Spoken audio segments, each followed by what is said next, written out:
தக்காளி ரசம் நம்ம வீட்டில் ரெடி ஆகிடுச்சு ஃப்ரெண்ட்ஸ். ரொம்ப சிம்பிளாக தான். தக்காளியை, மிளகு, சீரகம், கொஞ்சமாக புளி, அவ்வளோதான். கருவேப்பிலை, கொத்தமல்லி தழை.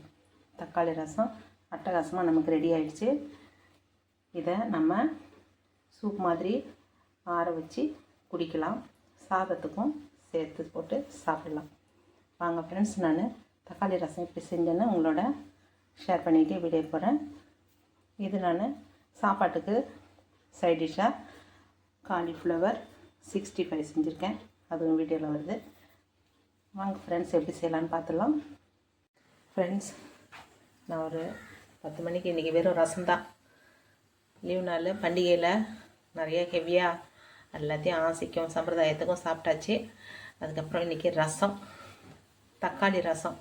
இதை நம்ம தனியாக செஞ்சும் குடிக்கலாம், இல்லை சாப்பாட்டுக்கு இதையே யூஸ் பண்ணியும் சாப்பிட்லாம். ஒரு காரமான ஒரு தொட்டுக்க கூட வச்சுக்கிட்டால் போதும், அட்டகாசமாக இருக்கும். நம்ம ஹெல்த்தியும் நல்லா இருக்கும்.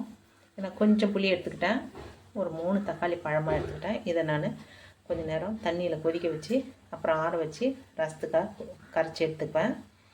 பச்சை தக்காளியும் ஒன்று போட போகிறேன் ஃப்ரெண்ட்ஸ். அப்படியே நான் சமைச்சிக்கிட்டே உங்கள் கூட வீடியோ ஷேர் பண்ணுறேன். வாங்க ஃப்ரெண்ட்ஸ். Thank you friends. ஃப்ரெண்ட்ஸ், புளியும் தக்காளியும் இப்படி லைட்டாக ஒரு நிமிஷம் கூட ஆகல, அதுக்குள்ளே அது தண்ணி கொதிக்க ஆரம்பிக்குது. நம்ம இது நிறுத்திக்கலாம்.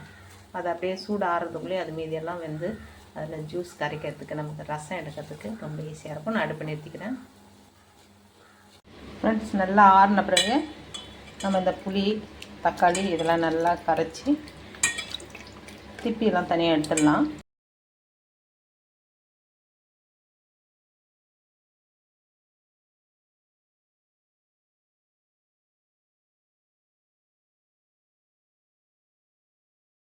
நமக்கு தேவையான அளவு தண்ணியை ஊற்றி இதை புளிஞ்சு விட்டுக்கலாம்.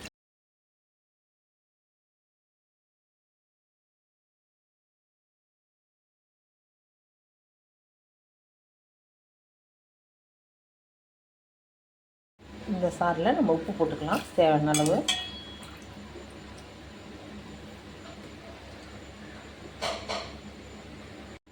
ஃப்ரெண்ட்ஸ், நம்ம பச்சை தக்காளியும் ஒன்று சேர்த்து புழிஞ்சு விடும். வெறும் தக்காளியாக இல்லாமல் இந்த மாதிரியும் ஒரு பச்சை தக்காளி நம்ம இதில் புழிஞ்சு விடணும். புளிப்பு இதெல்லாம் இந்த தக்காளியை பொறுத்து மாறிடும். சில நேரம் ஜாம் தக்காளி மாதிரி இருந்தால் நம்ம 4-5 தக்காளி சேர்த்தாலும் புளிப்பு இருக்காது. அப்போ நீங்கள் புளி கொஞ்சம் அதிகமாக சேர்த்துங்க. நாட்டு தக்காளிலாம் சேர்த்தோம்னாக்கா புளிப்பு நல்லாயிருக்கும். அதனால் புளியை குறைச்சிருங்க. இதை மட்டும் நீங்கள் கொஞ்சம் பார்த்துக்குங்க. இதை இந்த மாதிரி நம்ம கரைச்சி வச்சுக்கலாம். இதில் நான் கல் உப்பு சேர்த்துட்டேன் டேஸ்ட்டுக்கு.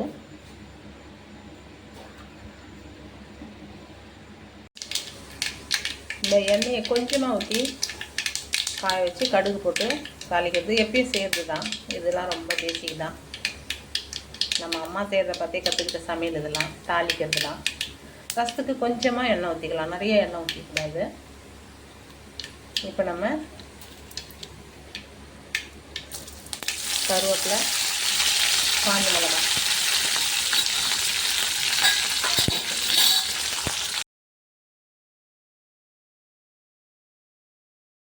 ஆரம்பிக்கிறோம்.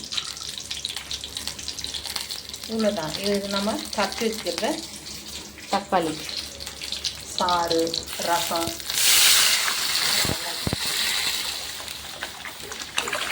இதில் ஊற்றிடுவோம். இதில் ஊற்றி இப்போ ஃபுல் ஃப்ளேம் ஏற்றுவோம். ஃபுல் ஃப்ளேம் ஏற்றிட்டேன். ஏற்றி நம்ம கொதிக்க வைக்க போகிறோம்.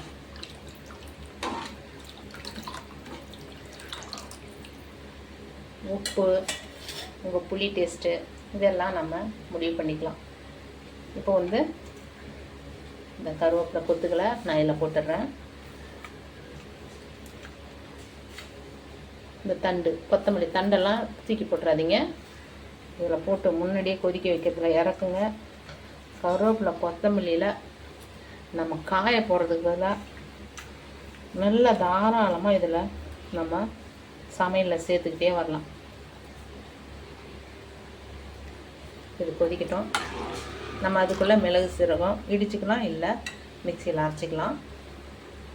சீரகம் கொஞ்சம் அதிகமாக எடுத்துக்கோங்க. மிளகு உங்களுக்கு காரம் அதிகமாக இருக்கும், ஆனால் சீரகம் எவ்வளோ சேர்த்தாலும் நமக்கு காராது, ஆனால் அதோடைய சத்து நல்லா நம்ம உடம்புக்கு கிடைக்கும். மிளகு மட்டும் காரத்துக்கு ஏற்ற மாதிரி அளவு பார்த்துக்குங்க. இப்போ நான் இந்த பூண்டு நம்ம உரிப்போம் இல்லையா, ரெகுலராக உரிக்கும்போது உள் பக்கம் இருக்கிற சின்ன சின்ன பூண்டுகளை நம்ம இது மாதிரி எடுத்து வச்சுக்கலாம். ரசம் வைக்கும்போது இதை போட்டு இதில் நம்ம டக்குன்னு அப்படி ரசத்துக்கு நசுக்கிக்கலாம். ஃப்ரெண்ட்ஸ், இது நல்லா கொதிக்கட்டும். அதாவது நம்ம சின்ன பிள்ளைல நல்லா விளையாடுவோம் இல்லையா, வேர்வை வர எந்த வேலையும் பக்கமாக, அந்த மாதிரி ரசம் மட்டும் அது மிளகு சீரகம் போடுறதுக்கு முன்னே இது மாதிரி நல்லா கொதிக்கட்டும். அவ்வளோக்கு அவ்வளோ நமக்கு டேஸ்ட்டு. நம்ம விளையாடுறது எப்படி உடம்பு நல்லதோ அது மாதிரி அவ்வளோக்கு அவ்வளோ டேஸ்ட்டு. இது மட்டும் கொதிக்கட்டும். நம்ம அடுத்தது மிளகு சீரகம் போடும்போது ஒரு கொதி தான் வரணும், அதுக்கு மேலே கொதிக்கக்கூடாது.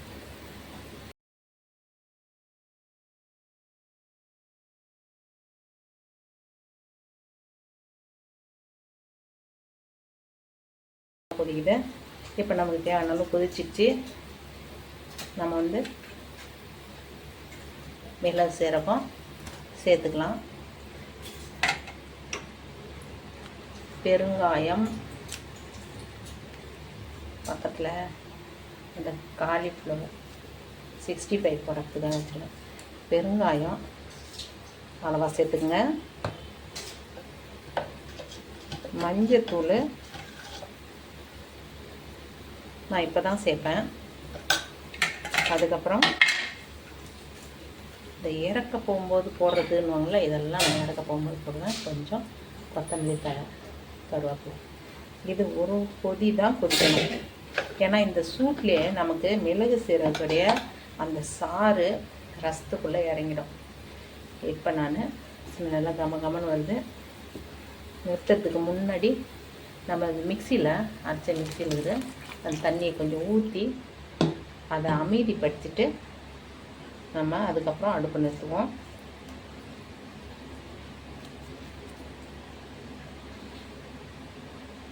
ரசம் இப்போ நமக்கு ரெடி, தயாராகிடுச்சு ஃப்ரெண்ட்ஸ். அவ்வளோதான். அப்படி லைட்டாக அப்படி வந்தோடனே நம்ம நிறுத்திடுவோம். ஒரு நுரை கட்டும் பாருங்கள். வெறும் தக்காளி, புளி, மிளகு சீரகம், இவ்வளோ தான். இதில் தக்காளி ரசம் ரெடி. அடுப்பு நிறுத்திட்டேன். அட்டகாசமான தக்காளி ரசம் ரெடி.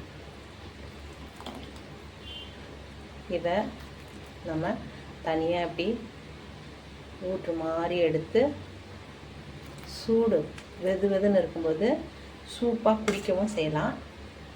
இல்லை சாதத்தில் போட்டு பிசைஞ்சு சாப்பிட்டு சைட் டிஷ்ஷு வச்சுக்கிட்டும் சாப்பிட்லாம்.